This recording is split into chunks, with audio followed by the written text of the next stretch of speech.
Hi guys, welcome back to my channel, Simone here. Today I'm going to be filming my May wrap up, and I read 9 books in the month of May and I'm very excited about it. I really feel like I've got my reading groove back because I feel like I kind of fell out of love of reading, not fell out of love, but just fell out of the habit of reading more recently, so I'm really excited that I've got my little mojo back. And if the camera moves at all, it's because the dog is sat underneath the tripod and I'm a little bit terrified. Normally I don't film when he's here because my dad usually looks after him, but I'm filming this on a Friday afternoon and my dad's at work, so I'm having to have the dog in the room with me. So I'm hoping that goes okay, and he's just laid on the floor right now, but anything could happen. So anyway, yes, let's get started with the 9 books that I did read in the month of May. So the first book that I read, I don't actually have my copy of right now because I lent it to my friend from work who actually really enjoyed it. I read The Woman in the Window by AJ Finn, and I mentioned this in a video recently and I was like, I didn't like it. Now I have come to reflect on it. And I do think I like it a little bit more than I thought I did. Only because I think when you talk about a book with other people, sometimes you can kind of I think you can kind of rashly say that it's a 2-star, which is what I initially gave it, when you're kind of like, when you've just finished reading it. Sometimes I need that little time to sort of settle. So I've decided that I'm actually going to give it a 3-star in the end.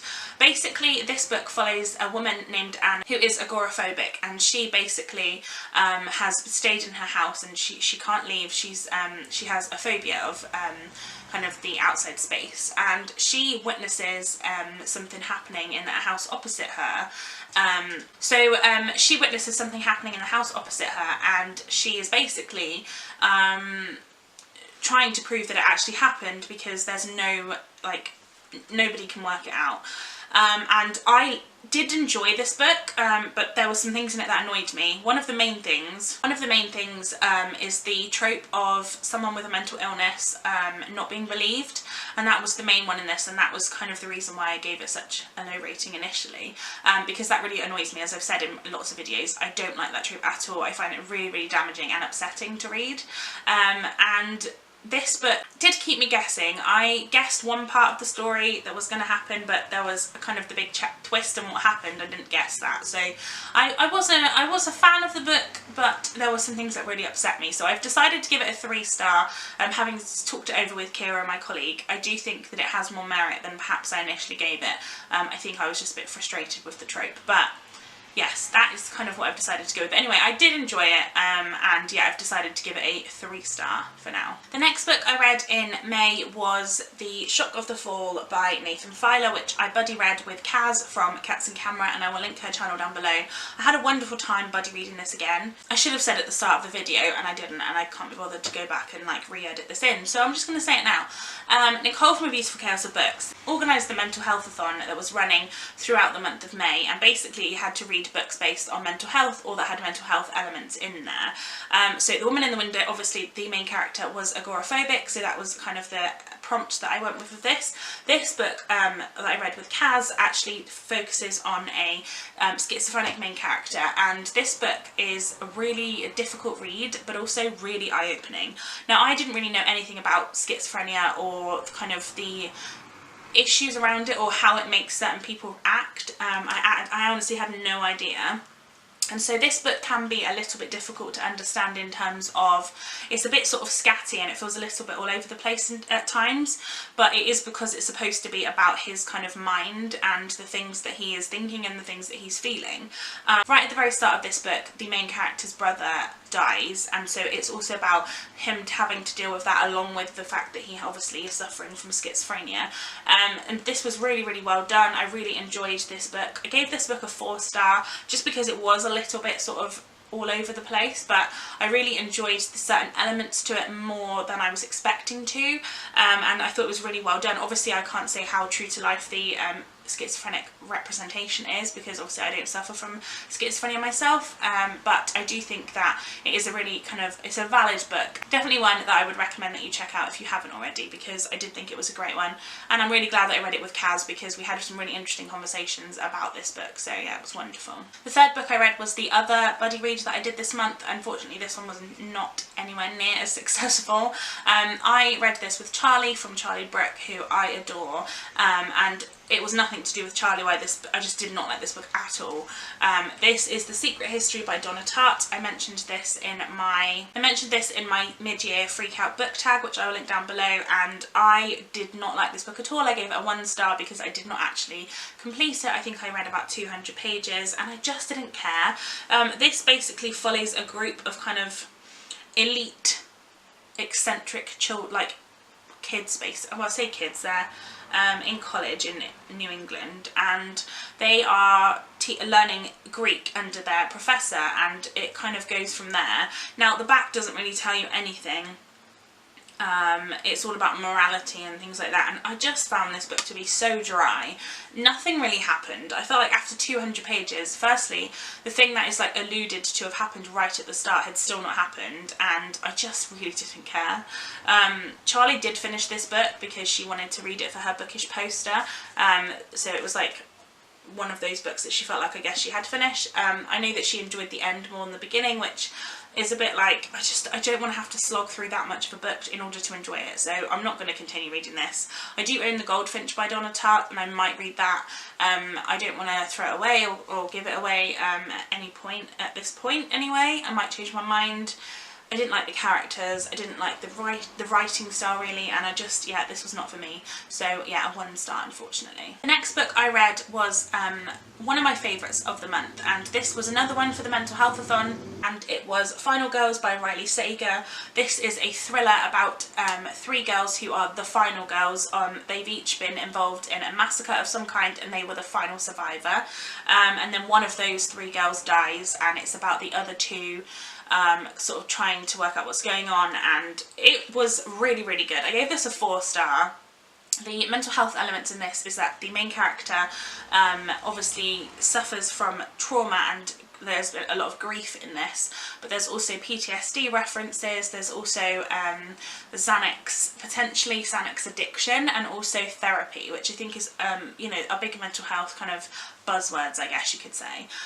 This was a really, really good book. I know that Charlie hated this book, and when I was going into this I wasn't 100% sure how I was going to feel, but personally I really enjoyed it. I can understand the reasons why that Charlie didn't enjoy it, but I think for me it just was one of those books that I just really, really kind of like got my teeth into and really enjoyed it. It's not a massive book, it's about 350 pages, but the writing is really, really small, so yeah, I feel like it's probably more than you would think for what it is. I did enjoy the characters in this. I didn't know what was coming before it did, and I enjoyed that. There were some elements of it that I thought were a bit like silly or unrealistic. Like, I didn't think all of it was completely like, you know, on the nose, shall we say. I did give this one a 4 star in the end though. I thought it was really kind of interesting, and it definitely sort of, I think a lot of the mental health books that I picked were kind of contemporary, and they do get a bit, not samey, but they just get a bit too much if you're trying to read them one after the other. So I think reading a thriller in the middle was just what I needed, and maybe that's another reason why I liked this book so much. But yes, did enjoy this, loved the characters, and I thought the writing of it was really well done as well, and it was very much plot based, and I loved that. Next up, I read My Heart and Other Black Holes by Jasmine Waga. This was another one for the Mental Healthathon. This follows Azel and Roman, who are strangers that meet on the internet, and the only thing that they have in common is the fact that they both want to commit suicide, and they have chosen each other to be each other's suicide partner.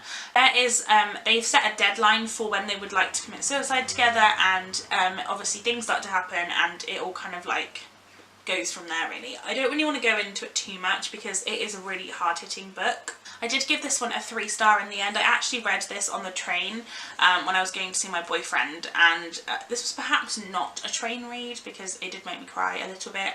I could kind of feel where this was going, and I think that was kind of the problem I had, just because it was, you know, I knew it was coming, and so when it happened it wasn't any easier. This is also a debut novel, which I think is really exciting because I did enjoy it quite a lot, and I think that the fact that this is a debut novel would indicate to me that this author is somebody that I would like to kind of watch out for in the future. I know that this won't be for everyone. This also gave me kind of vibes of All the Bright Places by Jennifer Niven, and I really liked that book, and again I know that one had quite controversial reviews, so I think that you'll either love or hate this book, and yeah, I liked it. I thought it was really well done, but there were elements to it that I think could have been improved upon. But yeah, overall I thought it was a really interesting talk about you know, suicidal thoughts and suicide attempts. So yeah, really well done and a good book in my opinion. Next up was another book that I read on my Kindle, and this one was Dear Ijawale, or A Feminist Manifesto in 15 Suggestions by Chimamanda Ngozi Adichie. I'd never read a Chimamanda Ngozi Adichie book, but I had on my Kindle the short story, not short story, it's like a short non-fiction I guess. Basically this is about Chimamanda had been asked by a friend to help her with tips on how to raise her daughter as a feminist, and she just had a baby girl. And so this is, like I said, Chimamanda has written 15 suggestions and 15 ways in which you can help to raise your child, predominantly your daughter, as a feminist, and I thought this was really well done. I did give it a 4-star. I don't think that it's completely like groundbreaking, or you know, it's nothing, there's not lots there that I didn't know before or hadn't thought about before, but I do think that it's really good to have it in one place, and it is really helpful as a kind of guide. There were some of the things I didn't completely agree with, but that's like a personal preference I guess. I did enjoy as well the fact that she brought in quite a lot of cultural elements as well. So Chimamanda Ngozi Adichie is actually a Nigerian lady, so she did talk a lot about kind of how the Nigerian culture is, the elements of that you know, have different feminist ideas in. So yeah, I did really enjoy this one. I thought it was a great non-fiction. It was a quick, easy read that I also read on the train, because I thought I just wanted to read something a little bit different than the than My Heart and Other Black Holes, and yeah, I just wanted something a bit sort of different, and non-fiction always does it for me. So yeah, I really did enjoy this one, and I would recommend that you would read it, especially if you have young children and you want to like have some advice on that kind of thing. So yeah, it was a good book, 4 stars. Next up, and also the last on my mental healthathon reads that I read this month, I read Second Life by S.J. Watson. This was actually not on my TBR that I made at the beginning of the month, but it was one that I was interested in, and I decided to pick it up because it's been on my shelf for a while, and it's also one of my stand up to the TBR books of the moment. This follows a woman named Anna whose younger sister is killed in France, and she is struggling to deal with it. She goes to therapy, which is the kind of mental health element to this, and also she is an alcoholic. So she basically decides that she doesn't think the police are doing enough to find out what happened to her sister, so she decides to log on to an internet sort of kind of dating, but it's basically you meet people on there for sex. She decides that she's going to go on that website, and she's going to pretend to be somebody to be able to find out if anybody knows what happened to her sister, and it goes from there. She starts to live 2 lives, so she lives the life with her husband and her sister's son, and also she then leads the second life basically, and I thought it was a really interesting read. I did give this one a 4-star in the end. I don't think it was the best book I've ever read, but I do think that there was a lot of interesting plot twists and things I didn't see coming. I really enjoyed the way that this kind of portrayed the mental health side, as well as making the thriller side really interesting. I personally found it really fascinating. The only thing I did not love is the ending. I don't like an open ending like this book has, and so for me it just annoyed me, but I did enjoy the book in general, and I would recommend that you read it. I read Before I Go to Sleep by S.J. Watson, I think it was last year or the year before, and I really liked that one. I think I'd probably enjoy that one more than this one, but only slightly, and I would, like I said, definitely recommend this one too, because I do think it's an interesting one. Then the penultimate book that I read in the month of May was Kindred Spirits by Rainbow Rowell. This is one of the World Book Day like short stories. I think it's like 65 pages long altogether, and I got it for 50p apparently from Morrison's, I think it was. This basically follows a girl named Elena who is obsessed with Star Wars, and she decides that when the new Star Wars film comes out, she's going to queue outside her local cinema to see the movie and enjoy being in the line and talking to people, and I think she's there for 3 days.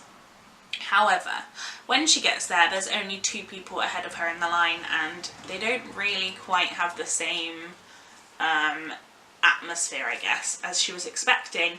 But she decides that, you know what, I'm going to go with it and see what I can do, and I really enjoyed this.